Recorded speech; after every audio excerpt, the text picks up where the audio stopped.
Happy Sunday. So this is, I've shown you this view before, this is actually the view from the hills above the valley that runs from Newlands Corner at one end down to Dorking at the other. And it's stunning. You've got Gomshall and Abinger Hammer down at the bottom of this tree line, which you can't quite see. And then round that way you get towards the Wootton Estate and the waterfall at the start of the River Tellingbourne.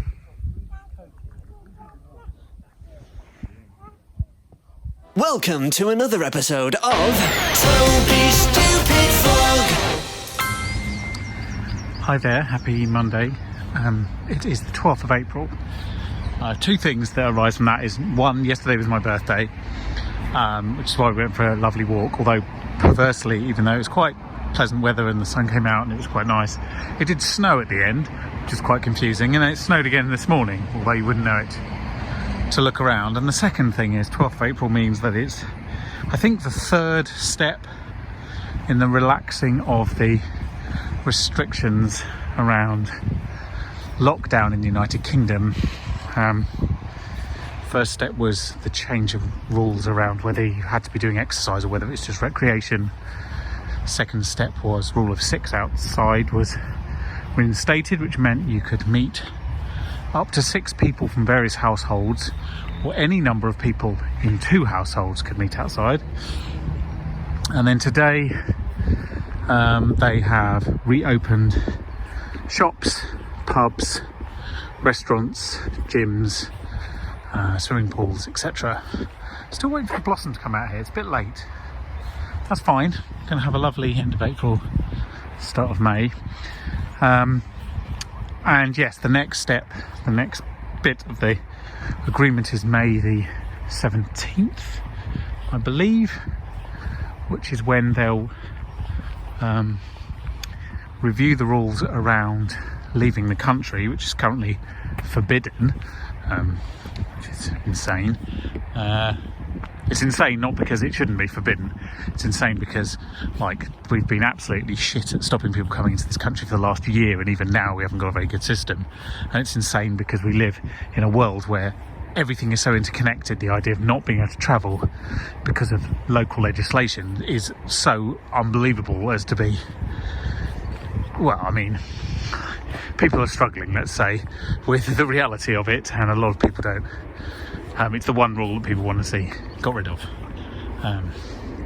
But it is right that it's in place currently. Anyway, so that's May 17th, and then June the 21st is the theoretical end of all remaining restrictions, which is hard to believe because it will have been 18 months, but we'll see.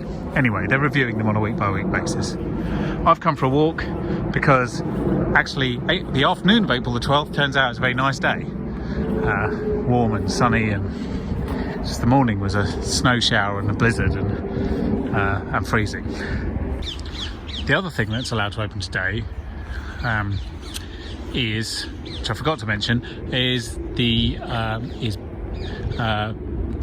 private property rentals for holiday purposes, as long as the owner is not on site or in the same building as the person who is renting. So the example of that is Airbnbs is the obvious example, but there's other products are available, but that principle. And because of that, we are going on holiday to Kent on the 7th of May, which would be very nice. Having already booked it, I wish we would booked for longer.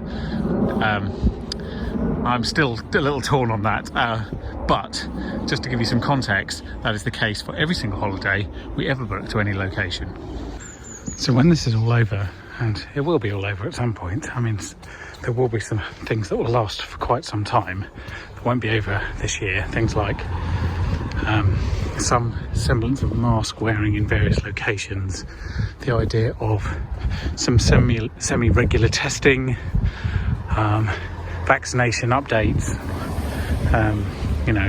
booster jabs, etc. and some sort of selection of lockdowns on a minor level that can be turned on and off, like international travel or large groups and those kind of things. But when it is all over, there is only one thing I think I'll really miss, and that is the feeling that we got in sort of April, May time of the first lockdown, and maybe very briefly in this last lockdown around Christmas, where it was genuinely quiet and peaceful.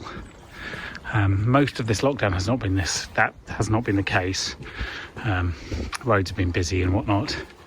And second lockdown, I mean, it wasn't a lockdown in any reasonable sense. So I will miss that.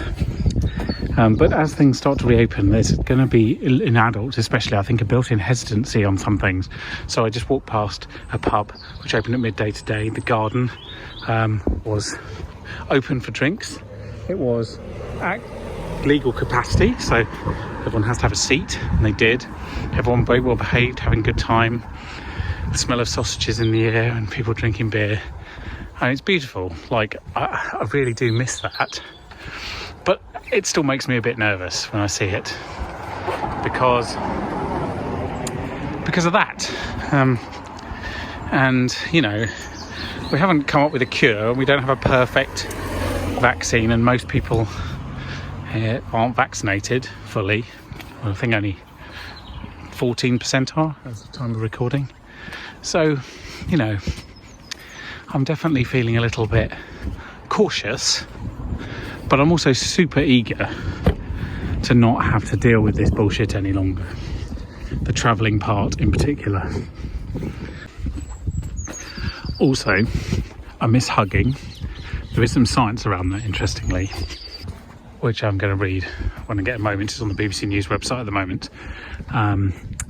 And I miss not having this constant sort of feeling in the back of my mind that I'm supposed to be doing something to be safer. And I never quite relax. Pubs. Love it.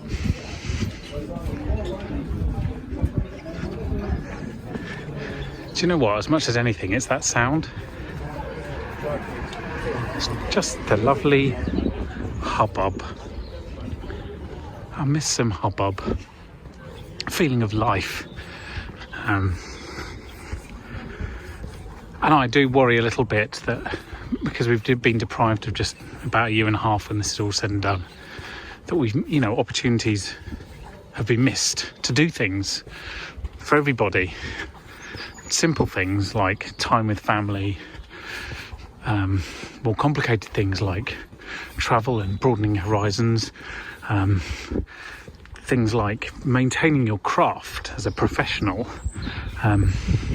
If your craft has been heavily hit like mine has, the ability to actually do it and regularly and learn from it, because just getting the camera and filming inanimate objects has not really appealed to me. Plus I've just been looking at the same things for a year, so my desire to film much has sort of waned. So those little things are just, they play on your mind a bit. I do hope that by the time I get to my next birthday, I can reflect on the last year and say we're as far back as to normal as I think we need to be. That's my only real wish for the next 12 months.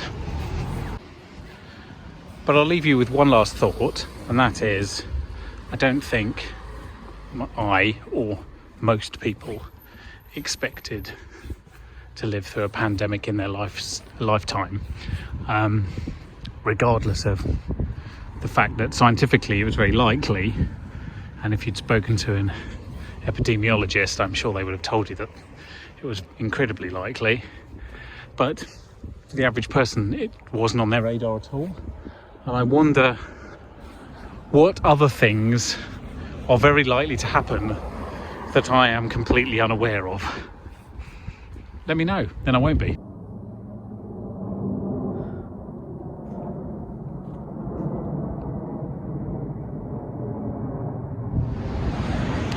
Hi, happy Tuesday. The most noticeable thing about today is that I keep thinking it's Wednesday, and the reason for that is because this is the second day this week that Amelia's been at nursery, and usually that always was historically Tuesday, Wednesday, Thursday.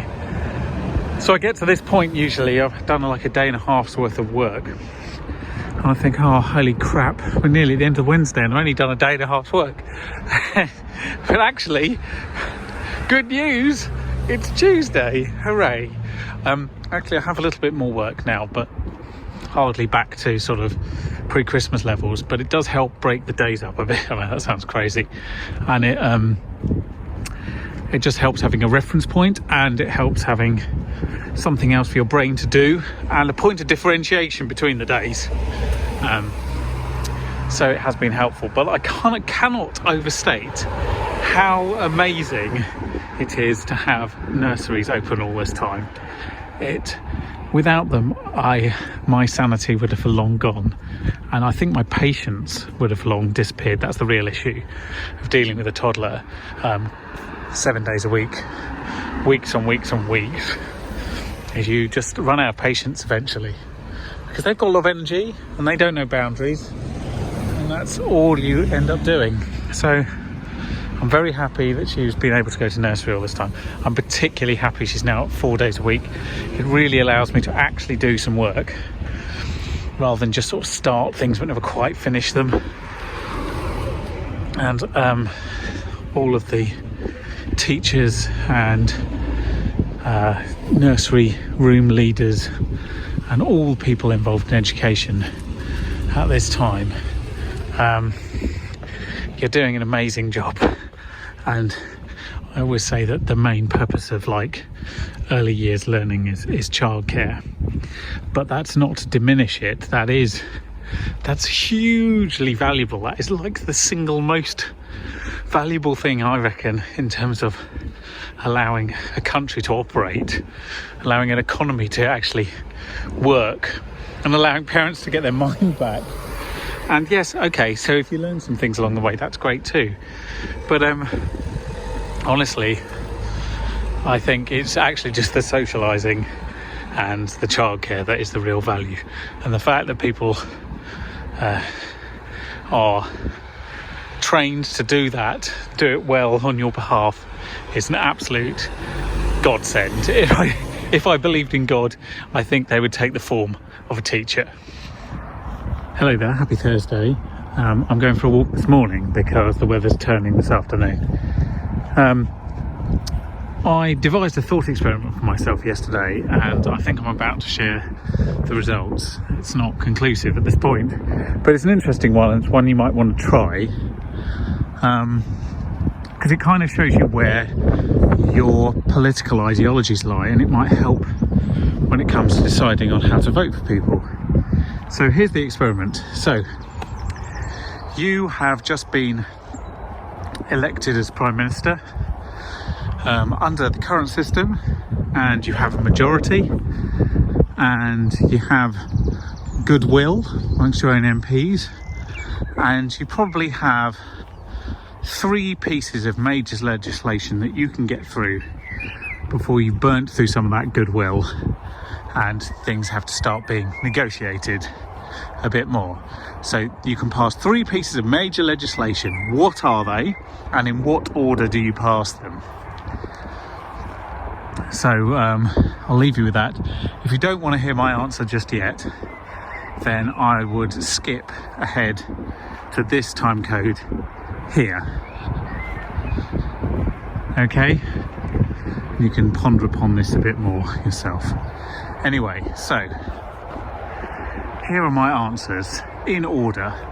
These are the 3 pieces of legislation I would pass. Number 1. Well, let's just linger and admire the amazing blossom snow I'm getting. Okay, number 1, change the voting system for all elections in the United Kingdom so they are proportional and reflect single transferable vote in some way. So the actual outcome of that would depend slightly on the nature of the election. So mayoral elections, as they currently stand, are proportional-ish. It's more like AV plus, but a proper single transferable vote where you rank your candidates in order of preference, and then the candidates are If there is not a candidate that has 50% of the vote, then the least popular candidate is eliminated and their votes redistributed, etc., etc., until you get someone who has 50% across all elections. So European elections already were, Westminster elections, mayoral elections, local government elections, every single one of them will be proportional. That is my first piece of legislation. The major reason for doing this is that it changes the nature of the way that people campaign and behave politically. So people have to try and find consensus instead of it being a constant us versus them approach. This means that dialogue is more constructive. It means that nobody can get anything done unless they have the support of the majority of people. Never again can a small minority dictate what they want the United Kingdom to be to the majority of people. I think this is all very healthy, and it leads for more grown-up conversations and more mature ways of doing politics, and leaves behind the sort of dated system that we've had for the last 150 years or so. You do that first because if you lose power, then the next election is at least held on a proportional system, and you end up with a more sensible government that replaces you. Maybe more sensible than you, who knows? So that's piece one. Number two, the second thing you do is you rejoin the single market by whatever the minimum amount of things you have to do to make that happen is. So that is reasonably straightforward, in so much as the terms are already set out as per the Lisbon Treaty. But it's not that straightforward because all the member states have to agree and everything has to be signed off and what have you. And depending on where this is in the future, this will be more or less difficult. But it's a statement of intent. It's not about rejoining the EU, it's about specifically rejoining the single market so people can see the benefits. Political union and what have you aside, can be dealt with at a later date if people so choose. So that's piece number two. Piece number three is the most comprehensive, overarching piece of environmental legislation ever passed in the United Kingdom. It does everything from move forward targets of net carbon zero to the banning of certain carbon producing methods, early retirement of diesel and petrol cars, full carbon cost analysis of complex items like vehicles. When you buy a vehicle, obviously you can say, oh, it's an electric car, no carbon emissions. Yes, but you had to build it, so it's important you know what the carbon emissions were for the construction of the vehicle. The same for houses. The construction of the house needs to be taken into account when measuring the carbon impact. EPCs need to be far more detailed, and we have to think about investing in order to remove carbon producing things that are currently in use by people. That might be grants or what have you, probably quite substantial ones. Need to have a complete rethink of air travel and how it works. It's massive. This is the one that required basically probably all the greatest minds in the country to come up with, and not just me on the back of an envelope. So those are my three pieces of legislation that I would pass. I'm very curious as to what yours would be. Let me know. The difficulty actually in that exercise is working out what you don't do or what you don't do immediately. And a lot of people would argue that number two is just pointless. It's just taking us back to where we were. But I think my argument would be the first thing you do is change the nature of the environment you work in. The second thing you do is ensure you have a strong economy in order to be able to do further things. And the third thing you do is you face up to the realities of the single largest disaster ever challenging the planet. Now I'm going to tell you about the two or three least important pieces of legislation that I'd love to see passed as a citizen. and really are not of massive consequence to the government, but these are personal would likes. So firstly, I would like to see a law that stated that you could not use a vehicle for work unless you held a full license on that vehicle, i.e. you cannot have a provisional permit on a scooter and use it for work. You must have a full license.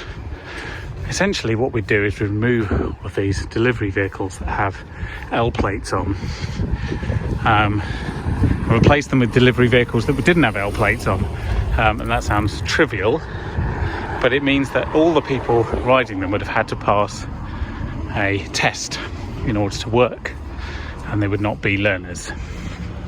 Doesn't guarantee they'd be any better, but at least you've done the minimum requirements to be sure that they're not completely awful.